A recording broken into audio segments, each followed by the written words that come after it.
Greetings, everybody. We see you've logged on. Everybody's joining us, saying hi to everybody. We have Nicole. Yes, we're live. We're here. I was having a conversation with our guest. We got caught up in it. Beverly, Solange, hello from Belgium. Karen in North Carolina, of course. Nancy, oh my goodness, in New Jersey. Oh, you girls. I don't know how you're doing it today. Messina, Long Beach. Hello. Bonita. Paulette in Bahamas, our Bahamian sister. It's so good to see you. Denise in North Carolina. Greetings, everybody. Doreen from the UK. Our sister from on the other side of the pond. John from Virginia. All right, everybody's logging on. Beverly in Mississippi. You guys on YouTube, I can't see you. My team is in Haiti.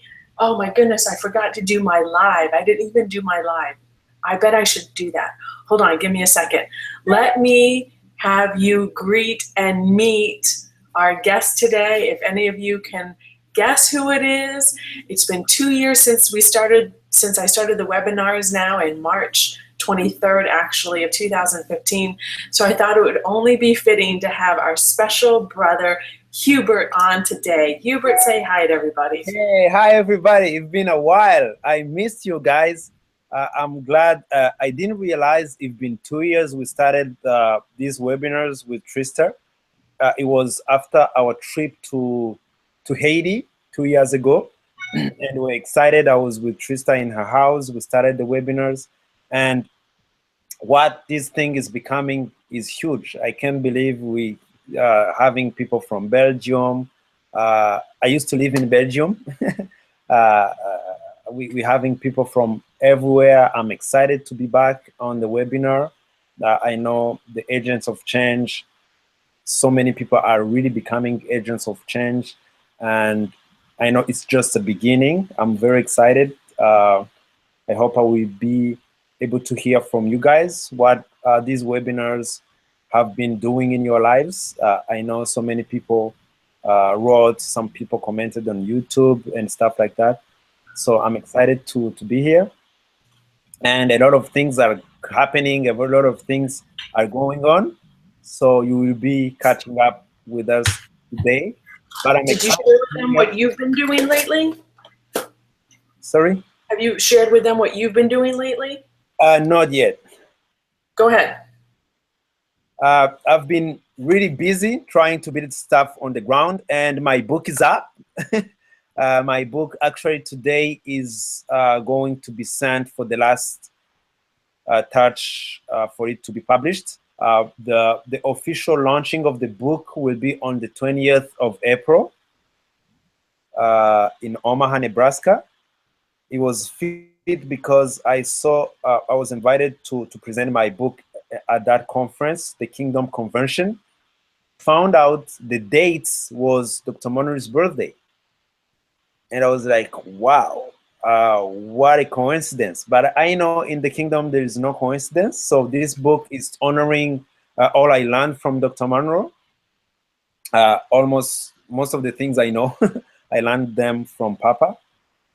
So I'm excited to be launching my book on sonship on his birthday. So I'm excited. Not only that, I started a year ago exactly on the 5th of March last year. I started working with the company as just a simple sales representative. The kingdom concepts, applying the sonship precepts and principles. In 1 year, I went from the last guy in the company, and today, actually, I'm being officially, I will be appointed as the executive business developer of the company. Just in 1 year, because I applied the kingdom, I applied the principles we're learning on this webinar. Anywhere you go, when you apply the kingdom, you go from the bottom. So I'm very excited, and all we've been teaching, all we've been learning, the kingdom, it works either into the spiritual community or even on the marketplace. Actually, on the marketplace, that's where really it works. I'm working with people who don't necessarily believe in God, business world, but just applying these principles, I went from the bottom to the top in 1 year. Apply the principles you learn on this webinar and the book, Agent of Change, is just for that. So I'm excited. I'll be sharing more along the webinar, but what have been happening in the last year. Awesome, Hubert. Okay, I just figured out how to go live. I didn't even know how to go live on my iPad here. Oh, please don't ring my doorbell. My baby's sleeping. Thank you. Okay, good. I'm here all by myself, as you guys know. The team is in Haiti. 2 weeks ago, I said, you know, guys, we're going in June, but we got groundwork to do. We got to go in and make assessments, meet people, because we only have really 2 contacts in Haiti that are along the lines of what we're doing. So I said, we need to make more contacts. We need to get there on the ground and figure this thing out. So we went in complete faith, just having a few contacts, and the team is there, 4 of them. So I'm not sure how to do everything. I wasn't even sure I could get Hubert on today, but it all worked out. So it was good seeing everybody live. Hello, I'm on Facebook now. Hubert is with us. For those of you that are on my Facebook Live, if you go to Webinar Jam or the YouTube or the Google Hangouts, you will be able to see Hubert on that feed, but you won't be able to see him here on the Facebook Live. So he just gave us an update of what he's been doing and shared principles, how you go from the bottom to the top within 1 year. That's awesome. He has launched his book. It will be launching on Dr. Myles' birthday, which is April 20th. And you're going to be doing it in Omaha. So many exciting things happening since we've last talked to Hubert, and I wanted him to be a part of what we're doing today because it is 2 years now since we started the webinars. And it was actually Hubert that gave me the idea. He said, you know, Trista, he wasn't even telling me, he was just having a conversation with me, and he says, yeah, YouTube is really popular, and that just gave me an idea to do webinars, and I wanted to be able to interact with everybody. That's why I love the chat that's on Webinar Jam. So we have more people joining us. Christy, Hannah, everybody's excited to see Hubert, congratulating him on what he's doing and his new book. How do I get the chat? I can't see the chat. If you click on the right, you'll see there's a chat. Right? Just looking for it. I'm going to show them your book right now. Let me show them your book. Here's what Hubert's book is going to look like. That's a great looking picture, Hubert. You did good for the cover. Understanding Sonship, the master key to unlock your destiny. And I have to tell you, he sent me the manuscript and I read it, and it is amazing. Hubert, I'm not just pumping you up because you're my friend, my brother. I had to speed read through some of it, and then I clicked on like page 60 randomly, and I was sucked in. I'm like, oh my gosh, this is so true. And really, honestly, it helps explain some things that you've gone through in your life or some experiences, and it really gives you more understanding. I mean, it helps so much clear up some things that really didn't make sense from different things that have happened in the past. And it helps you with your future, how to make decisions in regards to the topic of his book. So I am looking forward to getting that book in my hand. I love getting a hard copy. I can highlight it. You know, it's different on my computer. So all of you guys get it. Hubert, will we be able to get it off of Amazon, you think? Yes. Good. Very important, I think. Oh, it will be on Amazon, it will be on iBooks, it will be everywhere. Excellent, good. And then Hubert will be joining us this year for, I believe this is my 7th Rediscovering the Kingdom retreat. The 7th, wow. I believe it's number 7, yeah. July 14th through the 16th, we're having the kids come first for a few days, and the adults can take a nice little break. So come to our summer family retreat. And Hubert will be joining us with the family. The kids come the 12th and the 13th, and the parents have some time to themselves. And then the kids and the adults all come together for the retreat on the 14th on Friday, Saturday the 15th, and half the morning on Sunday. And we usually do a baptism that Sunday afternoon at the end if the weather's cooperating. So we are looking forward to having Hubert back with us for our retreat. And there is still room. We have about, I'm going to say, 2/3 full. And so I don't want to move to another location. So once it's full, it's full. I want to keep it right there at the hotel. So as I was stating before, many of the team members are in Haiti. Those of you that haven't seen it on Facebook, I wanted to share with you some of the pictures they've been posting. Debbie, Janice, and Brittany are there, and they're meeting with students that are interested in going through the School of Influence. They're meeting with a few key people we know there that are giving us advice on how to model this, what this looks like, and giving us contacts with other influencers in their nation. That's Matthias there that they met with. He was the gentleman running for president last year. And then this is a head of an organization for entrepreneurs they met with, and they said he is tickled pink. We're bringing this program to Haiti. We can start training agents of change in Haiti. Wow. And understanding their potential, their purpose, writing their vision, giving them business principles and principles for success in their own life. So we're going to be teaching them all these things through the School of Influence, and then we're going to be supplementing it when we go in June. I have invited Hubert. He is coming also because he does speak French. Yay. So here they are meeting with different people in the hotel and making contacts. And, you know, today is our 2-year anniversary for the webinars, and I wanted to talk about one of the most important things that I think are important when it comes to becoming an agent of change. And, you know, we listen on TV, we see what's going on in the world, and the bottom line is everybody's looking for good government, and nobody can find good government. It doesn't exist on the earth. And here we are trying to give people democracy, and clearly democracy has failed because it's built on a system of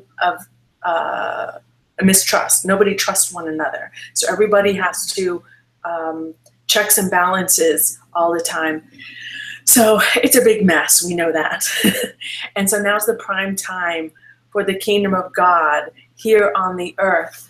And so what it comes down to, and this makes so much sense now that we're out of religion, is God never created an institutionalized government. There is no record of him establishing a government here on earth because his original plan for us is self-government. You have the Holy Spirit, you have a conscience, and you're supposed to self-regulate yourself. That's the original plan of God. You should never have legislation tell you what to do. That is God's original plan. So he never intended us to be governed externally. We are to self-govern ourselves with the Holy Spirit internally. So the further we move away from this, the more destruction we experience, the more rules, regulations. I mean, people putting so many things in place, the governments, they have to, because they're experiencing chaos. Self-decay is a result of lack of self-government. So people are not self-governing themselves. They're breaking the laws personally, and this produces chaos. So the governments have to enforce more laws. Okay, now we're killing one another. Now this group hates this group, and it just goes on and on. So they're having to regulate more rules and laws because we are not self-regulating ourselves. So we don't have a community problem in this world. We have individual problems which create community problems. That's the issue. Hubert, I would love for you to expound on this from your point of view. Yeah, you just nailed it. We need more external regulations because people don't have the self-government, the government that comes within. So, and every time we need more regulations, it's because people are not doing what they're supposed to do. We don't have self-regulation, if I can say it that way. And that's how we're built. We're not built to be externally governed. We are built to be governed from within. So that's why we're having a lot of stuff. We're trying to correct things, but not in the right way, because we are never built to be governed by rules. Even when God started with the children of Israel, he started with laws and stuff like that. That was because he was trying to transition from the kingdom.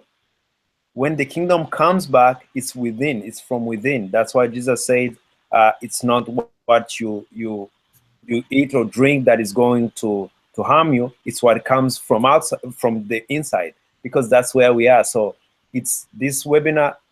I'm going back again to that. This webinar is key because now I remember what I used to do on webinars. Every time I would say today is the key, but that's true, because everything you have been learning is to bring to this point, is to understand how to self-govern. So this is very important to understand. Yeah, and you're right. Adam was never given a written law. After we lost the kingdom, we lost the Holy Spirit here on earth, then we needed to come up with something. God had to give the laws to Moses. So it was years later. So God's intention was never to give us a written law or to have external legislation or courts, judges, all of that stuff. We're supposed to be self-governed from within with the Holy Spirit. So the only instructions that Adam was given, we know, is to reproduce. And he was told to, I have to get used to using this again. He was told to work, ergon, become yourself. And that is the key to everything in life, what you were born to do. That's when you become fulfilled, when you are operating in your original function. So we must work, become ourselves, focus on becoming something. That is the key to becoming an agent of change, is to become what? Become yourself. Or who are you? And most people are walking around not knowing who they are. So when God gave Adam all the resources in the garden, then he said, become, cultivate them. And that's a key word we have to understand. We are supposed to cultivate the resources he gave us management over. We have dominion, right? We know we have dominion in our leadership gift. We know we have dominion in the resources of the earth.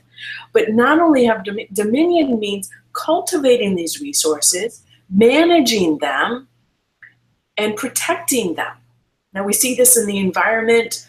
We have mismanaged many aspects of our earth, the resources, the waters, with chemicals, with all these things going on. And we are supposed to manage these resources, protect the environment, protect what he gave us, because if not, we won't have clean air to breathe. Okay? It's that simple. We won't have clean water to drink. We need air and we need water to survive. So God gave us resources. He said, now become yourself, cultivate the resources, manage, maximize them, and protect them. Safeguard what's in the garden and makes it function. So this is really the key to your life, is understanding this. What were we born to do?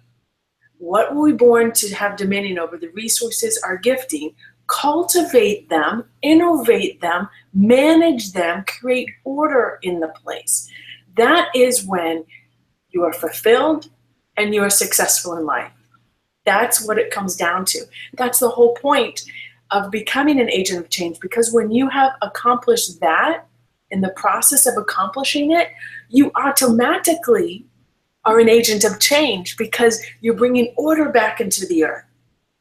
You're bringing the systems back together. You're bringing your gift into a place because you have become yourself and the world needs you. We're doing these things in Haiti. Hubert's influencing up in Canada. I get many emails of people influencing in other areas as well. But this is key. We need each other. Everybody has an integral part to play. You know, back in religion, we'd sit back and watch our pastor do all the work.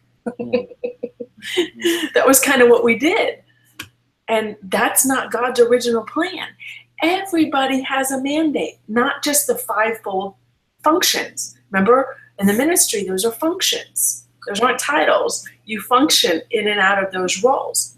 So our principal assignment as an agent of change, as a human being, is the assignment is to have leadership, dominion over the resources, manage them, and put them in order. So governing, which is our job, is about order. We're operating our gift. We're putting things in order. Our house is in order. And that's how we have dominion. And that's how we please God. Nothing pleases him more than we're operating and functioning how he created us to function. And when you don't, you get depressed. You have to get high all the time. You're miserable, so you move and you keep changing jobs. These are the results of not operating according to your function designed and built. So you dominate and you manage the earth through your life work, your assignment. So your gift brings order to the earth. Hubert, interject here. And when you say, I loved when you said among the what God was created Adam for was management. And you know, a lot of people fail to manage what they have because what they have inside is not orderly, is not in the order. So when they try to manage, they are managing from the disorder from within them. That's why we're having so many issues. So people, they go to school, management schools, they learn all of that, but because everything we do depends on who we are. So if you don't have the self-government, if you haven't fixed what is inside, I don't care how many degrees and PhDs you have, you're still a disorder. So whatever you touch, you're going to impose on what you touch the disorder you have. That's why the earth is growing and crying, waiting for the manifestation of the people who have the self-government. Yes. And that's what I'm learning these last days. To be able to manage your house, to be able to manage the businesses, to be able to manage on the order you have inside. The more order you have inside, everything will become order. So this is key. And you made a good point. When you have disorder in your life, you reject, repel resources. They go away. Mm-hmm. That's why management, like almost every session, not every session, every conference I do, I throw management in because that is the key, is management. And when you don't manage, you repel resources. And people wonder why I don't have resources. I don't have what I need, because you're not managing what you have. Are you managing your time, your existing time? Are you managing what you currently have? So that is the key. Now, that is the primary goal of mankind, is managing what God gave us. And everybody has something. Everybody. So whatever you fail to manage, you will lose. When I learned this, I became a master manager of everything under my dominion. My home, and listen, the bigger house you have, the more there is to manage. It's not easy. The more kids you have, the more there is to manage. It's not easy. Time becomes scarce, but man, you got to manage your time. You got to manage your finances, because that is God's primary way of trusting you. So if you are on a job, God gives you a job, and you can't even manage their resources, don't even think God will give you your own business. You know, we have so many people starting to make their own business. Well, hold on. Tell me about your last job. You know, were you terminated? Were you promoted? Tell me some things about that. How did you manage somebody else's property? How did you manage your time from 9 to 5? Did you sit and play Candy Crush on your iPhone every time you got a chance? Were you Skyping with people? Were you listening to music when you should have been working on spreadsheets and whatnot? So God will give according to your management ability. And that's your primary goal, is to manage what you're giving. So stop praying for things if you can't even manage things. Management is God's way of promotion.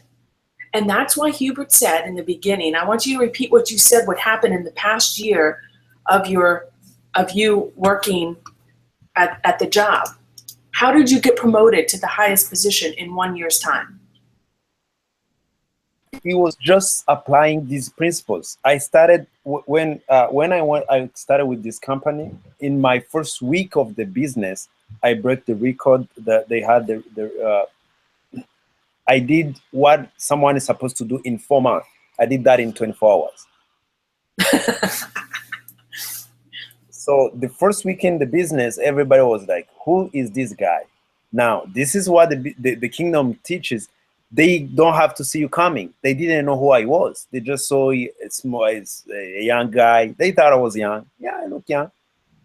So everybody was shocked because nobody have ever done that before.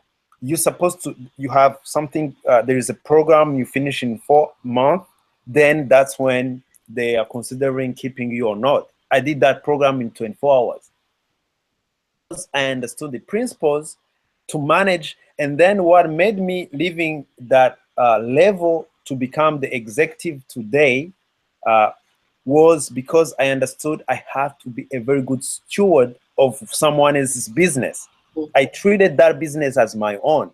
Then the boss was like, now you need to have your own, to open your own office, to run your own stuff. Then after that, I became training manager. Just because one day the guy who was doing training was not available, I was like, I can help. Then when I started training, I started producing people who are doing as good as me. My first 2 training, that program that is supposed to be done in 4 months, one person I trained did that program in a week.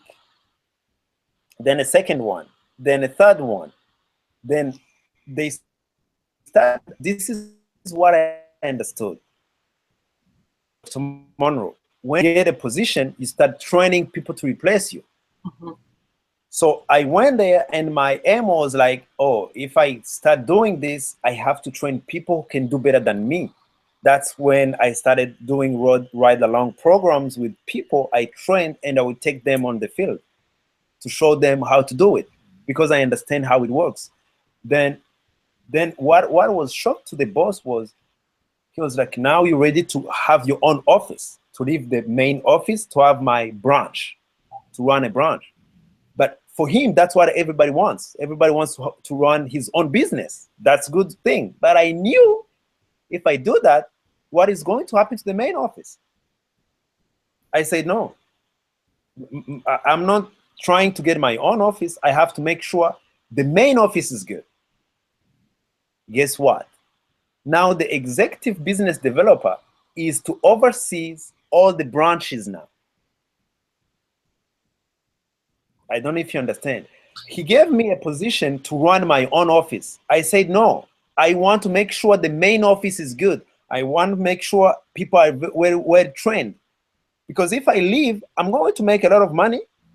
But what happens to a business? Because it's the main office, I will have a branch, that's good. But what happens to people? I need to train people. He said, oh, that's what you want. You want to train people. He said, now start training people who are going to run the offices. So he made you the executive? A business developer. Got it. For not only Ontario, but now I have another Quebec.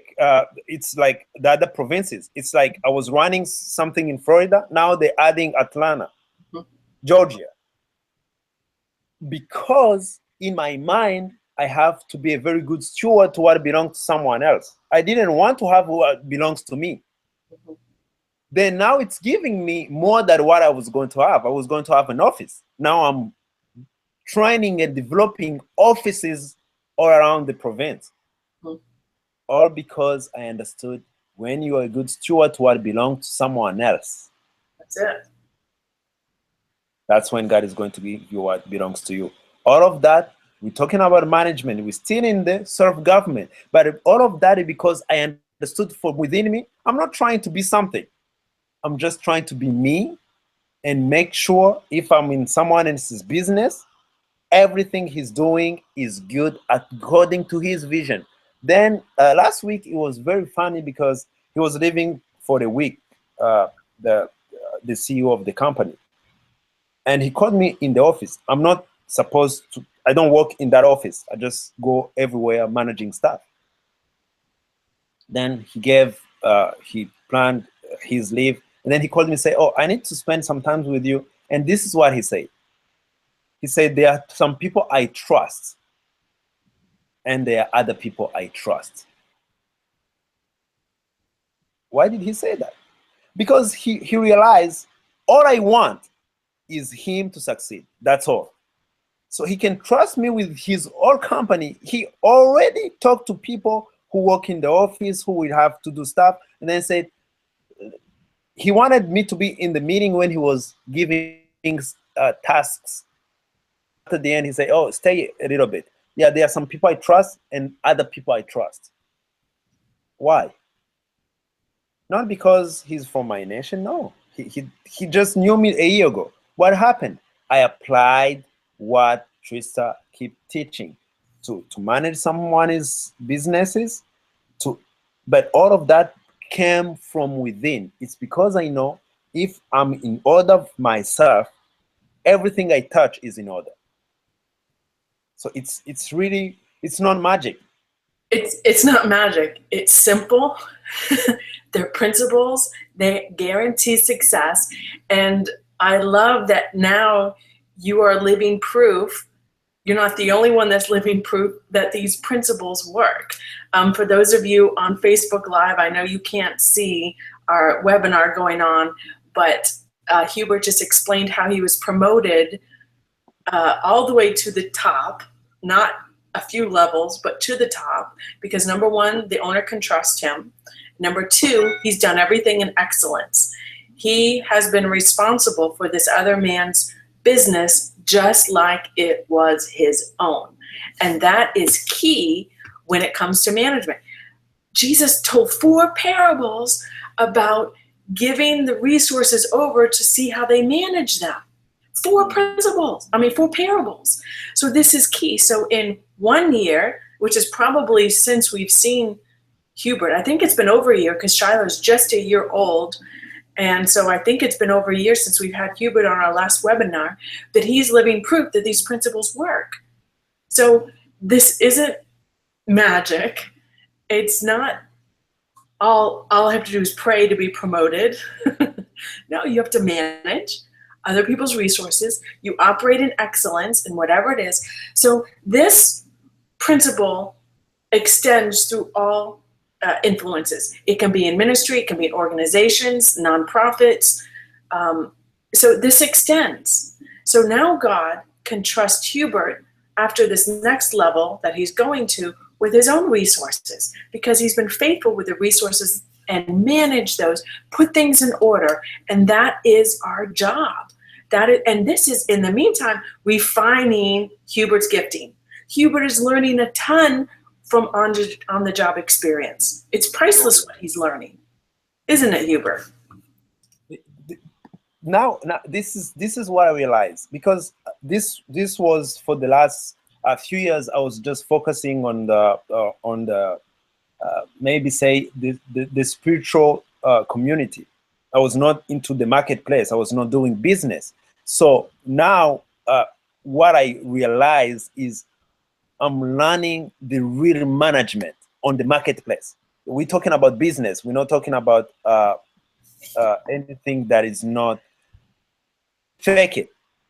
The numbers don't lie. You have to come up with the numbers. You have to be on an ongoing basis to be making the more income for the company. You have to prove yourself. And what I realized was not only I'm learning at the same time, I'm learning the paperwork, I'm learning how to operate, but at the same time, I'm improving my skills in what I do. I'm improving my skills. I'm the training manager. Guess what I do? I have to do training every day. People, different background. and I'm improving my skills to train. I'm improving the way I'm learning a lot. At the same time, I'm being paid for that. That's what I like the most, because they're paying me to learn. And actually, I was what I'm learning and what I'm doing at my company. Because I'm learning, I know where I'm going, but I know at the same time I have to manage these. And man, it's so fun. It's so amazing. The company actually is taking me with my wife to Las Vegas for 3 days. All expenses paid, just because of what I did. And guess what? They are paying for my wedding anniversary. How Oh, about that? oh, that's cool. We have the same wedding anniversary, I think. Yeah, so I will be in Las Vegas, just enjoying the time with my wife, and the company is paying for it. Guess what? When I'm going to Las Vegas, I'm going to present my book in Los Angeles. So all of that, that's how, when you listen, we're explaining why self-government is very important, because all of this didn't happen one night. Right. It took me 5 years to learn from the best, to be trained by the best, to learn from Trista. When I started learning from her, the management, one of the things I learned a lot from her was management. Going at the hotel, seeing how she's working. Let me tell you something. You will know what God is about to do in your life by just looking at people he's bringing into your life. Oh, you didn't get that? Let me repeat. If you want to know what God is about to do in your life, start studying people he's bringing into your life. When I started coming to Florida, doing webinars with Trista, I would ask questions. I would just listen how she's dealing with the stuff. I knew I had to know about management. But management what? Not a church management, because she's not managing a church. She's managing a business. So it helped me a lot. And even now when I meet her, I will have a lot of questions, different questions I couldn't ask before, because I was not into the business field. But now what I'm saying, you will never realize how important things you're getting on these webinars until you start applying them on the marketplace. That's right. And this is the bottom line. If you're not applying everything you learn here, you're learning from someone who is not just a teacher. You're learning from someone who have been running a business for the last 20 and plus years.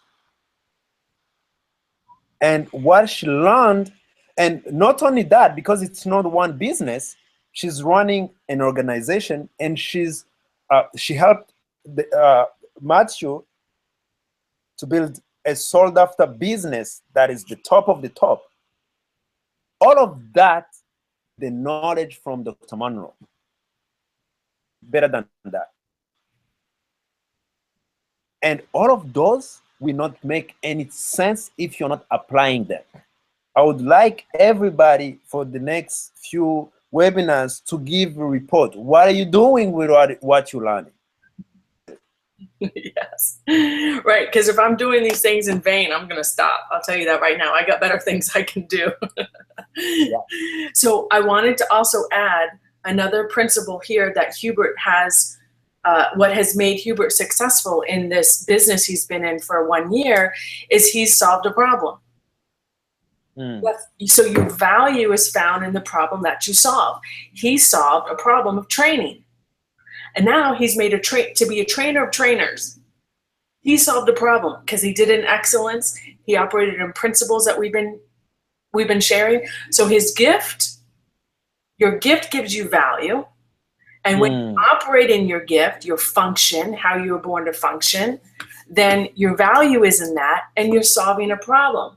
The more problems you solve, or the bigger problems you solve, the more success there is. That's a universal truth. Jesus solved a problem of death and sin, and I'm going to follow him because nobody I know of solved that problem. Buddha, I don't know about. He didn't raise from the dead. You know, Muhammad, I don't know about him either. He didn't he didn't solve those problems.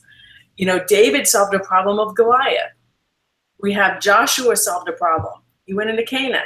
What he saw, he was able to solve a problem because of how he saw. He had the right spirit, the right attitude. So one thing that we have to continually understand is don't pray away your Goliaths. Your Goliaths are sent to you to bring success and to promote you. We're too busy praying away these problems, and these problems come to bring success. Mm-hmm. But religion has it backwards. We've been untrained in this. So don't pray away your ticket to greatness. That's good. So someone should pick up the book. I have a chapter on that, what just Trista said. I have one point where I explain how everybody will have a Goliath in his life. Yes. So And that's the problem that will come in your life to be a stepping stool for you. Most of people run from problems. Now I'm running toward the problems. That's it. You run towards the problem. Because number one, you're built for them.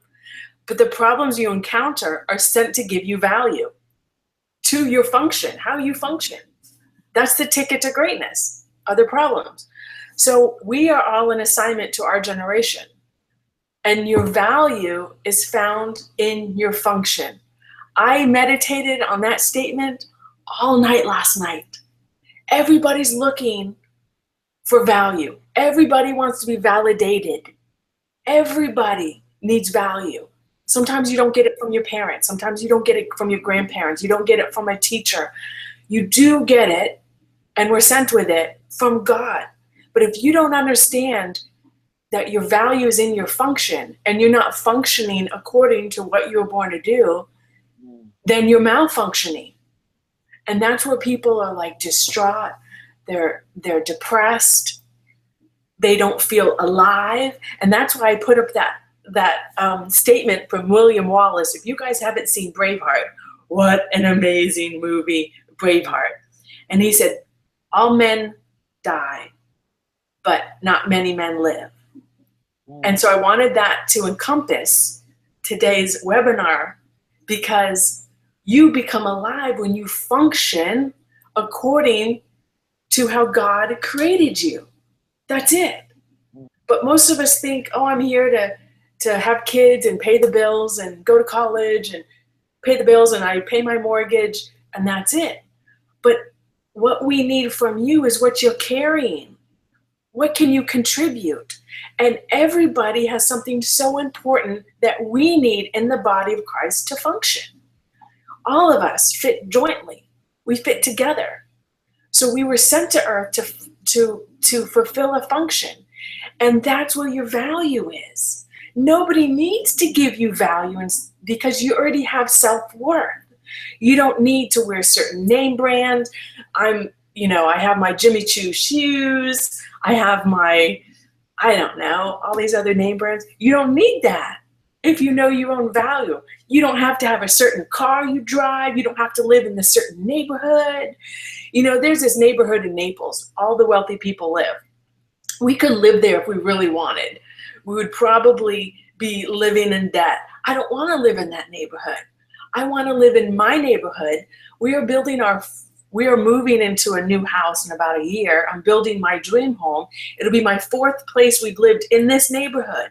It's not the hoopty neighborhood, but it's in the location I want. But my value doesn't come from the neighborhood I live in. I was doing research for my book, and the sisters that play tennis, the Williams sisters, they were born in Compton. You guys know where Compton is in LA? It's one of the worst neighborhoods with the gangs and the drugs. And their father found a tennis court, asked the city to fix up the tennis court. And the dad saw their potential. The Williams sisters are well renowned. You know who the Williams sisters are, right? Everybody, you guys know who I'm talking about. Serena and Venus Williams. Yes. They're from Compton. So it doesn't matter the neighborhood you were born in, where you came from. I came from the trailer park. Hubert survived a genocide. We all have stories, but that doesn't matter. They were, even with Jesus, they were like, what good is this guy from Nazareth? What good can come from Nazareth? So it doesn't matter what nation you were born, what neighborhood, what school you went to, what degree you have. Your value is not in any of those things. Your value is in your function, how you were born to operate with your gift, and when you find that, you become alive. So don't die a follower. You were born to be a leader. And where do you lead? In what area? And that's the biggest problem. Like when we go to Haiti, you know, the third world mentality, they were taught leaders are for an elite few. If you're born and you look a certain way, you have certain color eyes, you know, you're a leader. No, you lead in your area of gifting. So everybody's a leader, but you don't become a leader until you discover what you were born to do. So what is it you're born to do? That's why it's all I talk about. Because you will malfunction until you're functioning in the way God created you. Wow. That's where your value comes from. They are paying Hubert because he's adding value, going back to the management mandate, yes, in his business. In 1 year, he's been promoted to the top. They created did they create that? Yes. Oh, how did you know that? I'm guessing they created a position. That position didn't exist. That position did not exist. So that position didn't exist, and it's funny because wow, how did you know that? I can tell. This is how it works. Your gift makes room for you. Your gift causes things to happen. I can tell Hubert is operating in his gifting, and they had to create a position for him to operate in it. The only position that existed was for me to go to have my own office. That's what was the only thing available.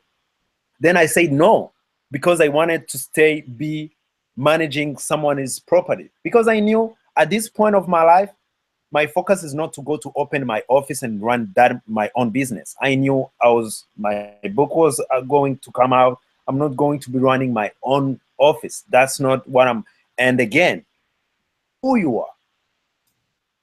Because that position was going to make me more money than what I was going to be my own boss, like be the top, have now people working for me. Then I said, no, it's good, but that's not what I have to do, because I know from within, not from outside. From within, that's not the right time. Then when I said no, he said, you know what? Then you're going to be the overseer of all the offices, which is better. And you still have flexibility in your schedule, correct? I still do my own thing. I'm not attached somewhere. Like now he knows, I'm so excited. Now he knows, and he's excited about my book. He knows I'm going to be away. I do whatever I want. I just give him, okay, this time and this, I will not be there. I run my own schedule. Then when I'm back, I know I have to keep up with these things. But they had to create a new position, because what Trista is saying, I'm bringing value. This guy is a businessman. He's not thinking about, oh, he's a nice guy. No. He is seeing value. I'm bringing value. But not just value, he knows, and now do you know what he's keeping saying now? He's saying, oh yeah, Hubert is being prepared to take off my job. I'm like, no, I don't want your job. That's what he's saying. Do you know why? Because he saw all I want. And that's true. I'm not trying to make it, to fake it. It's business to be at the top. All I want. That's really the cry of my heart. How can I make it better? And here's another thing, is when you know your value, you know your gift, you don't have to compete or take anybody else's position. So he thought naturally, because that's how the world thinks, Hubert's after my position. No, we know our position. We know how we function. We know our gift. We know our leadership domain, how we function. So we're not trying to take over anybody else's title, role, or function. That's your function. That's where you operate. So in the natural, he thought, Hubert wants my job. I'm the boss. He's like, no, I don't, that's not my goal. My goal is to add value to your business and operate in excellence, manage your resources, because this is how God trusts us with our own gifting, with our own resources. Because Hubert, he's a young whippersnapper. He's got a bright future, and God has a big responsibility for him. And the only way he can be tested to see if he can handle the weight of it is if he can pass the tests with this other person's resources. That's it. Exactly. That's it. So he's doing that. You guys, these are principles. You don't have to sit around and pray all the time for promotion when you operate in principles. That's our point. So God never gave Adam a job. He gave him resources. He gave him oil. He gave him onyx, water, gold. Now you manage them. You cultivate these resources. You innovate. You make something out of nothing and protect them. So what has happened is employment has prevented us from seeing the resources. We've been conditioned not to see them. We've been conditioned. We just go in and out of our day like a robot, to and from, 9 to 5. And listen, living starts after 5 o'clock. If you're not operating your life assignment after 5 o'clock, start cultivating your gift. What problem were you born to solve? And money follows solutions. Hubert solved a problem in this man's business. He gave him a position that didn't exist. He gave him a promotion. So he's found in this season what he is supposed to be doing. And when you operate in excellence, and that's what made Daniel was great, he was a man of excellence. He had a spirit of excellence. He didn't have motives that were, and Hubert doesn't either. And when people realize that you don't have motives to take over their position or their job or to steal from them or rob them blind like the world is doing, then promotion comes. These are just principles we're sharing. That's all I do is teach principles. That's all Jesus did. In his parables, every parable is a principle. Live by this principle. Jesus is like, the kingdom is like this. And he'd share a parable, and you got to figure out that principle for yourself. I know people have written me, give us all the principles. What are all the keys? Shares. Man, you got to discover those for yourself too.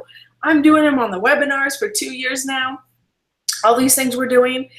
So I'm going to finish with this quote because I think we're going to have to do a part 2. Are you available in 2 weeks, Hubert, to do a part 2? Because I haven't even halfway gone through these slides. That's what I was thinking. I never finish these slides. March 28th. If you're in town, we'll finish this webinar up. Yeah. So we'll finish this webinar up in 2 weeks like I normally do. And like Dr. Myles said, he said, when problem meets the gift, when a problem meets your gift, like we just saw with Hubert, wealth is a result. Wow. Now he has resources to accomplish his life assignment. Yep. True wealth is having what you need when you need it. We know that. And a true vision, which Hubert has, is not ambition, but it's what he can do for others according to his gifting, how he can contribute to his generation. Now he's going to have wealth to do. Hubert, never email me to help to pay for his book. I never. What did you say? I said I never got an email from you to help me pay for your book. Why would I do that? It was provided. Precisely. But people who don't have provision, they're not operating the principles, they need people to pay for their own life assignment stuff. It doesn't work like that. So I learned that from Carlos. This is one of the first things Carlos taught me. When I was starting live streaming Dr. Munroe's stuff, I was going to ask people who are going to benefit from it to help me travel. Carol said, no, you can't ask people to pay for your vision. Right. Then when he told me that, watch him now. He said, no, you cannot do that. And I said, yes. He said, pay yourself for your own vision. It's your vision. Don't ask me to pay for your vision. If it's your vision, it's your vision. Pay for it. After that, he gave me 1,000. Then I understood it. So that one, Carol say help me with that. He said, never, never, never, never ask people to pay for your vision. If you do that, that means it's not a true vision. Yeah, that's a whole nother webinar in itself. A whole nother, which we've discussed many times. we don't have time to get into. We have 3 minutes left. We'll leave you guys at that. We'll expound on it on the next webinar. Hello, everybody from Brazil. We see you guys joining us. Everybody on YouTube, I can't see you, but I know you're there. I hope today you benefited out of the practical principles that we've been laying out. Hubert's living them. We're living them. We're just living proof that the principles of God, the standards, you live up to the standards of God, and they work. It's that simple. So don't lower your standards for any man. Live high. Live how God has called us to live. Live clean. Life is bigger than your career. It's bigger than us. The kingdom is bigger than us. Your life is your calling, what you were born to do. Most men never discover it. Like William Wallace said, Braveheart, every man dies, but few men live. So we hope that these principles bring life to you, but it's up to you to apply the principles, like Hubert was saying. You can sit and watch these webinars and live streams all you want, but until you start applying them, that's when you start. That's when it starts. That's when you start living life. You start taking risks. You're living by faith. So your calling has life in it in itself. That's when you start living. So we love you guys. It's good seeing you from all over the world. I don't have time to greet everybody, but we'll see you in 2 weeks. Hubert, thank you for joining us. We'll finish this and go to this is actually part 4 of becoming a change agent. Hubert, thanks for joining us from Canada. It was a joy. It's snowing up here, so you pray for us. Hubert, we are so proud of you with the success. You are living testimony to the principles of God in our lives. And like you said, it doesn't matter what race, what nationality we are, what gender we are, what age we are. Hubert's applying principles. They work for me, a white girl in Naples. Hubert's from Rwanda up in Canada. It doesn't matter. Exactly. Your gift goes with you wherever you go. Don't keep jumping ships and moving locations and all over the place. Manage what you were born to manage. Operate in your gifting. All right? And we will see you at the top. Thank you, Hubert. Bye, everybody. Bye, everybody. Bye. Bye, live streaming Facebook.